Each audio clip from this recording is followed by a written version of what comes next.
Audio Jungle.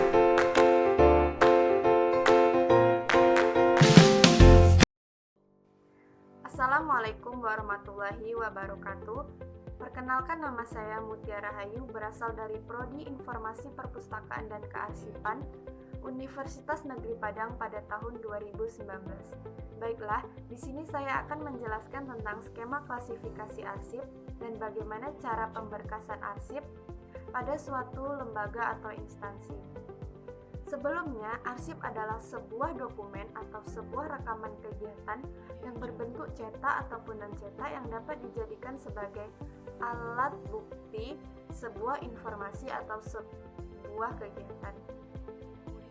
Dalam skema klasifikasi arsip ini dikenal sebagai yang pertama, klasifikasi.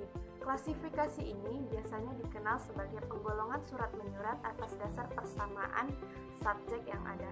Sedangkan kode biasanya menggunakan angka atau gabungan huruf dan angka. Pemberkasan arsip. Pemberkasan arsip ini digunakan atau sebagai metode penyimpanan arsip agar mudah untuk ditemukan dan cepat didapatkan. Di dalam pemberkasan arsip terdapat peralatan yang digunakan. Yang pertama, filing kabinet, yang kedua ada roll opak, yang ketiga ada sekat, yang keempat ada folder.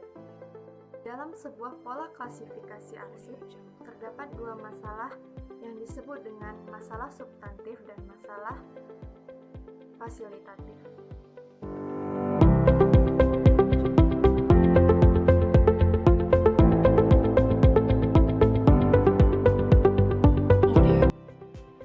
Contoh pemberian nomor klasifikasi yaitu seperti arsip yang saya miliki. Contohnya seperti arsip ini, yaitu memiliki nomor klasifikasi arsip yaitu dengan TU.02. TU artinya ketatausahaan dan 02 termasuk kearsipan. Di sini terdapat surat permohonan beasiswa yaitu dengan nomor klasifikasi arsip PP perkuliahan atau penyelenggara pendidikan, 01 kemahasiswaan, 02 beasiswa, dan nomor klasifikasinya menjadi PP 01.02. Di sini saya juga telah membuat daftar berkas dari arsip yang saya miliki. Di sini terdapat kolom nomor, unit pengolah, nomor berkas, kode klasifikasi, uraian, kurun waktu, jumlah, dan keterangan. Pada unit pengolah ini, contohnya seperti surat pelaksanaan uji kompetensi guru atau UKG. Arsip ini pada bagian unit pengolah dibuat bagian mutu tenaga pendidik, sedangkan nomor berkasnya ditulis dengan urutan nomor 1. Kode klasifikasi arsip ini yaitu PD.01.00 dengan uraian pelaksanaan uji kompetensi guru atau UKG pada tahun 2015 dengan kurun waktu 2015, jumlah 1 berkas. Yang kedua, dengan contoh arsip tentang perihal petugas pengelola kearsipan. Di bagian unit pengolah kita tulis bagian ketatausahaan kearsipan. Nomor berkas 2 dengan kode klasifikasi TU.02 dengan uraian perihal petugas pengelola kearsipan dengan kurun waktu 2017 1 berkas.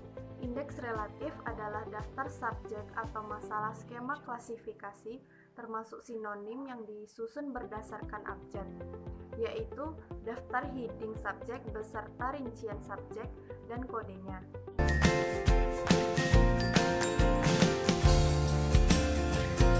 Cara menyusun indeks relatif ada dua. Yang pertama, menyusun dengan urutan subjek. Subjek yang tercantum dalam skema klasifikasi disusun menurut abjad, seperti susunan dalam kamus.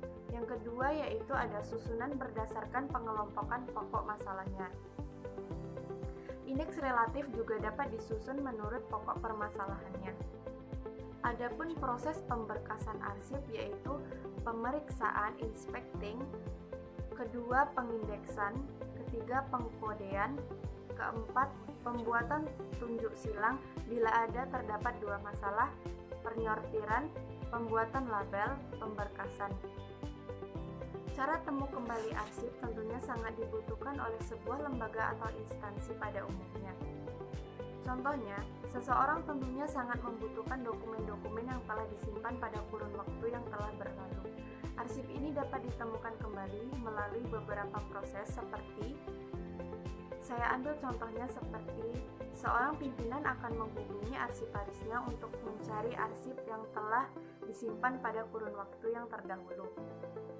Untuk menghemat waktu, karena sistem kerja yang sangat cepat dan yang baiknya, kita hanya dapat menghemat waktu sehingga terciptanya sistem kerja yang efektif dan efisien, yaitu dengan cara melihat daftar berkas. Setelah itu kita melihat kode serta penyimpanannya, maka akan terciptalah sistem kerja yang sangat efektif dan efisien. Cara penempatan arsip atau cara pemberkasan arsip agar dapat untuk proses temu kembali seperti pembuatan daftar berkas. Kemudian arsip-arsip akan kita kelompokkan dengan tujuan agar mudah untuk dicari. Kemudian kita masukkan ke dalam map. Jika suatu arsip ini berbeda antara satu dan lainnya, maka mapnya pun berbeda. Kemudian di dalam map kita beri kode klasifikasi agar mudah untuk ditemukan kembali. Setelah itu, map-map ini kita simpan ke dalam Suatura atau yang disebut dengan filing cabinet.